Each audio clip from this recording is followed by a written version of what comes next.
One piece chapter 1185 అయితే వచ్చేసింది. And ఈ చాప్టర్ లో మనకి ఇంకో మిస్టీరియస్ వ్యక్తిని ఇంట్రడ్యూస్ చేశారు. మీ అందరికి తెలిసిందే, మనం స్పాయిలర్స్ వీడియోలో ఆల్రెడీ మాట్లాడుకున్నాం. మన ఈము ఎస్పిరియా యొక్క లీడర్స్ మీద డోమి రివర్స్ ఉపయోగించాడంటే దాని అర్థం తను స్వయంగా రావాలి, లేకపోతే తన యొక్క వెసిలైనా ఇక్కడ ప్రెజెంట్ అయి ఉండాలి అని చెప్పి మనం స్పాయిలర్స్ వీడియోలో మాట్లాడుకున్నాం. అండ్ ఈ చాప్టర్ లో ఇదే జరిగింది. మనం ఒక గోరోసేతో పాటు ఒక మిస్టీరియస్ వ్యక్తిని సిగార్ తాగుతూ చూస్తాం.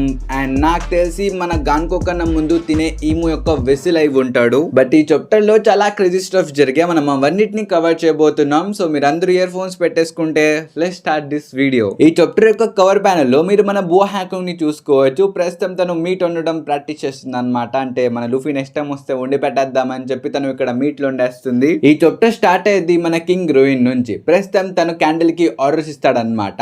ఇక నుంచి మన బ్రూక్ క్యాసిల్ లోనే ఉండబోతున్నాడు కాబట్టి నువ్వే తన యొక్క బాధ్యతలు చూసుకోవాలి, తనకి మొత్తం నేర్పించు క్యాండిల్ అని చెప్పి తను ఆర్డర్స్ ఇస్తాడు. అండ్ ఆ రోజు నుంచి మన బ్రూక్ యొక్క జీవితం మొత్తం టోటల్లీ చేంజ్ అయిపోయేది. తన జీవితం చేంజ్ అయినా తన మాట్లాడే పద్ధతి మాత్రం అస్సలు చేంజ్ అవ్వలేదన్నమాట.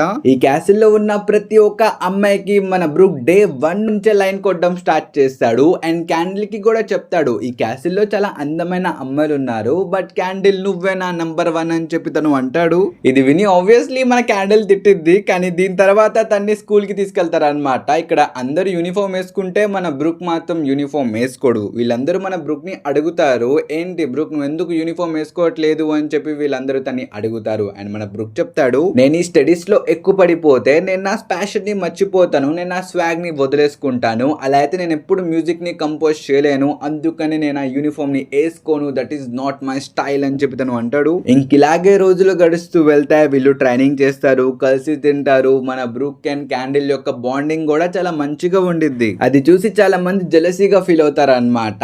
ఇది ఎప్పుడు ఆ క్యాండిల్ తోనే ఉంటాడు, షట్ డామ్ ఇట్ అని చెప్పి చాలా మంది ఫీల్ అయిపోతూ ఉంటారు. అండ్ మన బ్రూక్ క్యాండిల్ ని అడుగుతాడు, ఇంతకీ నీకు ఎలాంటి అబ్బాయిలంటే ఇష్టం క్యాండిల్ అని చెప్పి తను అడుగుతాడు. అండ్ మన క్యాండిల్ చెప్పిద్ది, నా మనసులో అయితే ఒక అబ్బాయి ఉన్నాడు, but he is out of my league. కానీ నేను తన పక్కన నుంచోడానికి నేను ఇంత ట్రైనింగ్ చేస్తున్నా, నేను ఇంకా స్ట్రాంగ్ గా మారాలి అని చెప్పి తను అనిద్ది. ఈ మాట విని మన బ్రూక్ చెప్తాడు, అయితే ఒక పని చెయ్యి, ఇలా ఎప్పుడు అబ్బాయిలాగా ఉండకుండా అప్పుడప్పుడు అమ్మాయిలాగా మంచి బట్టలు వేసుకో, దెబ్బకాడెవడో గానీ ఫ్లాట్ అయిపోతాడు అని చెప్పి తను అంటాడు. ఇది విని మన క్యాండిల్ చెప్పిద్ది, అలాంటి తలనొప్పుల్లో నేను పడాలని అనుకోవట్లేదు, అయినా తను నాకు దక్కకపోయినా పర్వాలా, నేను తన పక్కన నుంచొని తన యొక్క డ్రీమ్స్ ని సపోర్ట్ చేస్తే చాలు అని చెప్పి తను అనిద్ది. అండ్ మన బ్రూక్ బి లైక్, ఏంది తన పక్కన నుంచొని తన యొక్క డ్రీమ్స్ ని సపోర్ట్ చేయడమా, అయితే నువ్వు నా గురించి మాట్లాడుతున్నావా అని చెప్పి తను అంటాడు. ఆబ్వియస్లీ ఇది విని మన క్యాండిల్ బ్రూక్ ని తిట్టిద్ది, ఇలా నుంచొని పగటిపూట కలలు కనమాక తొందరగా రా మనం ట్రైనింగ్ చేయాలి అని చెప్పి మళ్ళీ వీళ్ళిద్దరు వెళ్తూ ఉంటారు. అండ్ మన బ్రూక్ అడుగుతాడు, క్యాండిల్ నువ్వు అబ్బాయిలాగా బట్టలు వేసుకుంటావు కదా, అయితే అబ్బాయిలు వేసుకున్న అండర్ వేర్ నువ్వు వేసుకుంటావా, ఒకవేళ వేసుకుంటే నాకు చూపించచ్చు కదా అని చెప్పి తను అడుగుతాడు. ఇది విని మన క్యాండిల్ కి చాలా కోపం వచ్చింది. బట్ పిల్లోడు కాబట్టి తను చాలా మంచిగా చెప్పిద్ది అనమాట, బ్రూక్ నువ్వు ఇలా మాట్లాడకూడదు, నువ్వు ఫస్ట్ మేనర్స్ నేర్చుకోవాలి, ఇలా నువ్వు అడిగితే పనులు నవ్వవు, అందరినీ నువ్వు మంచిగా అడగాలి, చాలా నైస్ గా ఉండాలి అని చెప్పి తను అనిద్ది. ఇది విని మన బ్రూక్ బి లైక్, ఏంటి కైండ్ గా ఉంటే అన్ని పనులు అవుతాయా, అయితే miss beautiful lady would you be kindly show me your panties అని చెప్పి తను అంటాడు. అంతే, క్యాండిల్ మన బ్రూక్ ని చితక బాధేసిద్ది అనమాట, తన్ని కొట్టేసిద్ది. అండ్ మన క్యాండిల్ చెప్పిద్ది, నువ్వు ఇది తొందరగా నేర్చుకోవాలి బ్రూక్, పవర్ ఒక్కటే ఇంపార్టెంట్ కాదు, కైండ్నెస్ కూడా ఇంపార్టెంట్, అలాగే రెస్పెక్ట్ గా ఉండాలి, అప్పుడే జనాలు నీకు కూడా రెస్పెక్ట్ ఇస్తారు అని చెప్పి తను అనేది. ఇది విని మన బ్రూక్ కూడా, అయితే నేను నీతోనే ఉంటా, నీకు రెస్పెక్ట్ ఇస్తా, నేను నీ దగ్గర అన్ని నేర్చేసుకుంటా అని చెప్పి పాకుతూ వెళ్తూ ఉంటాడు. అండ్ ఇలా మన బ్రూక్ యొక్క చైల్డ్హుడ్ స్టోరీ ఖతం అయిపోయింది. తను ఈ స్టోరీ మొత్తం ఇక్కడ మన గాన్కోకి చెప్తూ ఉంటాడు, అదే మన ప్రిన్సెస్ షూరికి చెప్తూ ఉంటాడు. ఇది విని మన ప్రిన్సెస్ షూరి అడిగిద్ది అనమాట, అయితే మా అమ్మ నాన్న ఎలా కలిసారు, వాళ్ళు ఎలా పెళ్లి చేసుకున్నారు అని చెప్పి తను అడిగిద్ది. అండ్ మన బ్రూక్ చెప్తాడు, మీ అమ్మ క్యాండిల్ ని ఈ కింగ్డమ్ లో ఉన్న ప్రతి ఒక్కళ్ళు కూడా రెస్పెక్ట్ ఇచ్చేవాళ్ళు, తను చాలా ఫేమస్, ఇంకా హఠాత్తుగా ఒక సెలెస్టియల్ డ్రాగన్ కూడా మన కింగ్డమ్ కి వచ్చాడు, తను వచ్చిన తర్వాత మొత్తం క్యాస్ గా అయిపోయింది, ప్రతి ఒక్కరు కూడా అమ్మ బాబు ఇక్కడ సెలెస్టియల్ డ్రాగన్ వచ్చాడు, ఇప్పుడు మన కంట్రీకి ఏమైంది, వీడు ఏం చేస్తాడు అని చెప్పి చాలా మంది భయపడిపోయారు. కానీ ఆ సిచ్యువేషన్ ని మన క్యాండిల్ చాలా బాగా హ్యాండిల్ చేశారు. కానీ దాని నుంచి వచ్చిన స్ట్రెస్ వల్ల తను చాలా రోజులు బెడ్ రిటర్న్ కూడా అయింది, తనకి ఫీవర్ కూడా వచ్చింది, కానీ ఫ్యూ మంత్స్ లో అది తగ్గిపోయింది.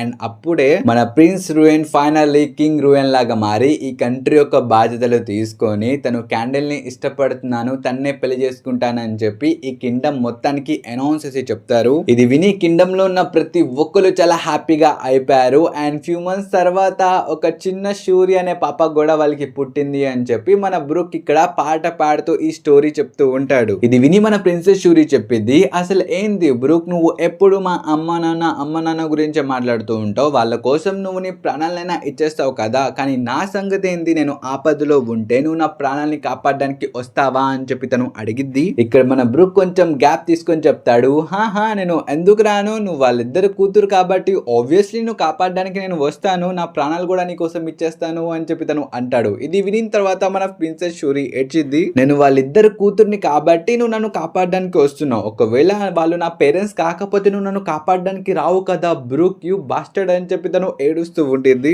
ఇక్కడ మన బ్రూక్ కూడా కవరప్ చేయడానికి ట్రై చేస్తాడు, నువ్వు వాళ్ళ కూతురు అని కాదు, నువ్వు నా ప్రిన్సెస్ షూరి కాబట్టి నేను నిన్ను కాపాడడానికి వస్తాను అని చెప్పి తను అంటాడు. ఇది విని మన షూరి కూడా డ్రామాలు చేయడం స్టార్ట్ చేసేసింది, లేదు బ్రూక్ నువ్వు నన్ను నిజంగా ఇష్టపడవు, నువ్వు ఇది చాలా ఆలోచించి చెప్పావు, నువ్వు ఇది నిజంగా నీ మనసు నుంచి చెప్పట్లేదు అని చెప్పి తను అనిద్ది. ఇక్కడ మన బ్రూక్ కూడా సర్లే ఇదిగో ఇది తీసుకో, ఇంకా మొత్తం మర్చిపో అని చెప్పి తనకు ఒక లాలీపాప్ ఇస్తాడు. అది చూసి మన షూరి కూడా సర్లే అని చెప్పి లాలీపాప్ తీసుకుని అడ్జస్ట్ అయిపోయింది. ఇది మొత్తం దూరం నుంచి మన కింగ్ రూయిన్ అలాగే క్వీన్ క్యాండిల్ కూడా చూస్తూ ఉంటారన్నమాట. అసలు ఇక్కడ ఏం జరుగుతుందిరా అని చెప్పి వాళ్ళిద్దరు అనుకుంటూ ఉంటారు. ఇంకిలాగే రోజులు గడుస్తూ ఉంటాయి. ఇక్కడ మీరు వీళ్ళిద్దరి యొక్క బాండింగ్ ని కూడా చూసుకోవచ్చు. వీళ్ళిద్దరూ చాలా హ్యాపీగా వాళ్ళ యొక్క టైం ని స్పెండ్ చేస్తూ ఉంటారు. ఇక్కడ మన బ్రూక్ ఒక సీన్ లో ప్రిన్సెస్ షూరి యొక్క హైట్ ని కౌంట్ చేస్తుంటే, ఇంకో సీన్ లో మన బ్రూక్ ప్రిన్సెస్ షూరి పడిపోతే తన్ని వెంటనే ఫస్ట్ ఎయిడ్ చేయడానికి వెళ్తూ ఉంటారు. ఇంకా వీళ్ళిద్దరు ఇలాగే చాలా టైం స్పెండ్ చేస్తారనమాట, కలిసి ఫిషింగ్ కూడా చేస్తారు. ఒకసారి మన బ్రూక్ కి ఫీవర్ వచ్చి పడిపోతే మన క్వీన్ క్యాండిల్ ఇంకా ప్రిన్సెస్ షూరియే మన బ్రూక్ ని బాగా చూసుకుంటారనమాట.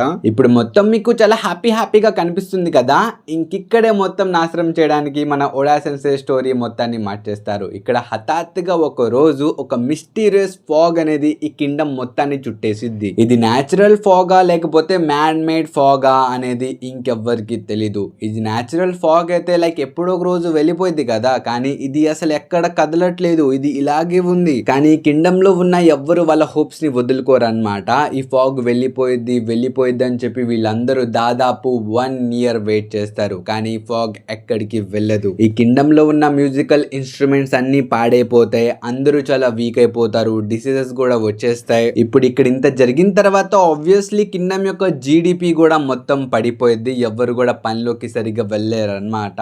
ఇది మొత్తం చూసి ఇక్కడ మన క్వీన్ క్యాండిల్ చెప్పిద్ది, మీరందరూ చాలా ధైర్యంగా ఉండాలి, ఈ మిస్ట్ అనేది తొందరలోనే వెళ్ళిపోయిద్ది, ఇంకొన్ని రోజులు ఆగండి, ఇది మొత్తం సరైపోయిద్ది అని చెప్పి తను కింగ్డమ్ మొత్తానికి ధైర్యం చెప్పిద్ది. కానీ నెక్స్ట్ సీన్ లో చూసుకుంటే ఇక్కడ మన క్వీన్ క్యాండిల్ చనిపోయింది. ఈ న్యూస్ వినిన తర్వాత కింగ్డమ్ మొత్తం షేక్ అయిపోయింది అనమాట. కింగ్డమ్ మొత్తం ఒక సాడ్నెస్ లోకి వెళ్ళిపోయింది. ఇంకప్పుడే మన గవర్నమెంట్ కూడా వచ్చి మా హెవెన్లీ ట్రిబ్యూట్స్ ఇవ్వండి అని చెప్పి వాళ్ళు అడుగుతారు. ఇక్కడ జీడిపి మొత్తం తగ్గిపోయింది కాబట్టి వీళ్ళ దగ్గర ఇవ్వడానికి డబ్బులు లేవన్నమాట. ఇన్ఫాక్ట్ బ్రతకడానికి కూడా వీళ్ళ దగ్గర తిండి లేదు. సో మన కింగ్ రూయిన్ ఇక్కడ చెప్తాడనమాట, మా స్టేట్ ఇక్కడ చాలా దారుణంగా ఉంది, మీరే మాకు హెల్ప్ చేయాలి అని చెప్పి వాళ్ళు అడుగుతారు. కానీ గవర్నమెంట్ పట్టించుకోదు. గవర్నమెంట్ ఏం చెప్పిద్దంటే, నువ్వు ఈ ఇయర్ హెవెన్లీ ట్రిబ్యూట్స్ పంపలేదు కాబట్టి నీ కింగ్డమ్ లో ఉన్న 10,000 మెంబర్స్ ని యాజ్ ఏ స్లేవ్స్ గా మెరిట్ జోస్ కి పంపు అని చెప్పి వాళ్ళు డిమాండ్ చేస్తారు. ఈ మాటలు విని మన కింగ్ రూయిన్ కి కాలిద్ది. ఒకవైపు తన భార్య చనిపోయింది, రెండో వైపు ఈ కింగ్డమ్ యొక్క పరిస్థితి చాలా దారుణంగా ఉంది, ప్రజలు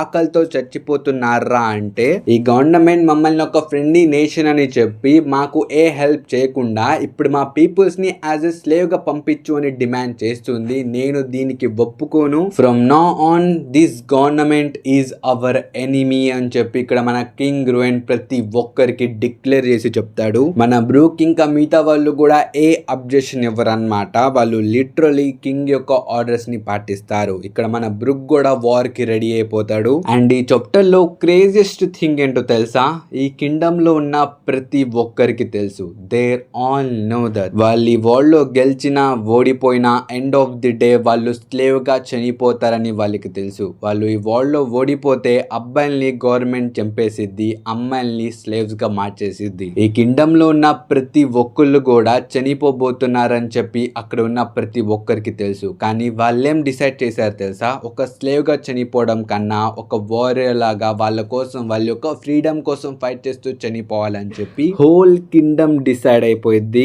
and this is the craziest thing I ever seen. వాళ్ళందరికీ తెలుసు వాళ్ళు చనిపోతున్నారని చెప్పి వాళ్ళు ఏడుస్తున్నారు, వాళ్ళకి భయం వేస్తుంది. అయినా మన బ్రూక్ పాట పాడుతుంటే తన ఎంకాల వీళ్ళందరూ మార్చేస్తున్నారు. అండ్ ఈ హోల్ కాన్వర్సేషన్ లో ఇంకొక మిస్టీరియస్ నేషన్ ని మనకి ఇక్కడ మెన్షన్ చేస్తారనమాట. ఇక్కడ సౌత్ బ్లూ లో ఒక సమురాయ్ యొక్క నేషన్ ఉంది, అది కూడా హఠాత్తుగా డిసపియర్ అయిపోయింది గవర్నమెంట్ తో ఫైట్ చేసిన తర్వాత అని చెప్పి వీళ్ళు మెన్షన్ చేస్తారు. గుర్తుపెట్టుకోండి, ఇక్కడ వెస్ట్ బ్లూ అని మెన్షన్ చేశారు. ఇక్కడ వానో అయితే రాదనమాట. సో వానో కాకుండా ఇంకొక సమురాయ్ నేషన్ ఉండేది పాస్ట్ లో, కానీ మన ఈము దాన్ని లేపేసింది. So back to chapter. ఇక్కడ ఈ వార్ స్టార్ట్ అయిపోయింది అనమాట. మెరీన్ షిప్స్ అన్ని ఈ ఎస్పీరియా కింగ్డమ్ లోపలికి వచ్చేస్తాయి, ప్రతి ఒక్కరిని చంపేస్తారనమాట వీళ్ళు. ఒకప్పుడు ఈ కింగ్డమ్ లో పొద్దు నుంచి రాత్రి వరకు పాటలే ఉండేవన్నమాట. 24/7 ప్రతి ఒక్కరు పాటలు పాడుతూ హ్యాపీగా ఉండేవాళ్ళు. కానీ ఇవాళ ఈ రోజు ఈ కింగ్డమ్ లో పాటలు కాదు, మనుషుల యొక్క చావు అరుపులు వినిపిస్తున్నాయి. ఇక్కడ మీరు బ్రూక్ ని కూడా చూసుకోవచ్చు. తన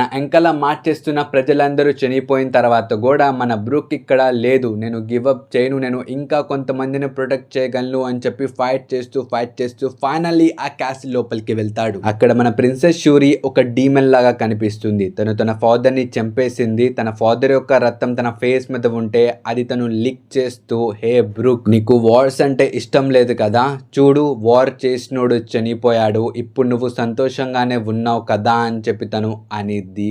అది చూసి మన బ్రూక్ ట్రామటైజ్ అయిపోతాడు. మన బ్రూక్ కి అసలు అక్కడ ఏం జరుగుతుందో ఏమీ అర్థం కాదు. ఇంకింతటితో ఈ చాప్టర్ అయితే అయిపోయింది. What a crazy chapter. First ఇక్కడ షాడోలా కనిపిస్తుంది కదా, అది మన లైక్ గోరోసే అని నేనైతే అనుకుంటున్నా, వీడి పేరు నాకు గుర్తు రావట్లా, బట్ మీకు అందరికి ఇక్కడ ఫోటో పెడతా. ఐ థింక్ ఈడే అనుకుంటా. అండ్ సెకండ్ థింగ్, ఇక్కడ ఒక పర్సన్ సిగార్ తాగుతున్నాడు. మేబీ మన ప్రిన్సెస్ షూరీ కన్నా ముందు తినే మన ఈము యొక్క విసిల్ అయి ఉంటాడు. దీని మీద మీ ఒపీనియన్ కామెంట్స్ చెప్పడం మర్చిపోమాకండి గైస్. ఇంక వీడియో అయితే ఇంతవరకే. ఐ హోప్ ఈ వీడియో మీ అందరికి నచ్చిందని అనుకుంటున్నా. నచ్చితే మాత్రం ఈ వీడియోకి ఒక లైక్ అలాగే కామెంట్ చేయడం మర్చిపోమాకండి. కుదిరితే ఇన్స్టాగ్రామ్ లో కూడా ఫాలో చేసిండి గైస్. అలాగే కొత్త చూస్తుంటే మన ఛానల్ సబ్స్క్రైబ్ కూడా మర్చిపోమాకండి. ఇంకా మనం కద్దాం నెక్స్ట్ వీడియోలో. And by by.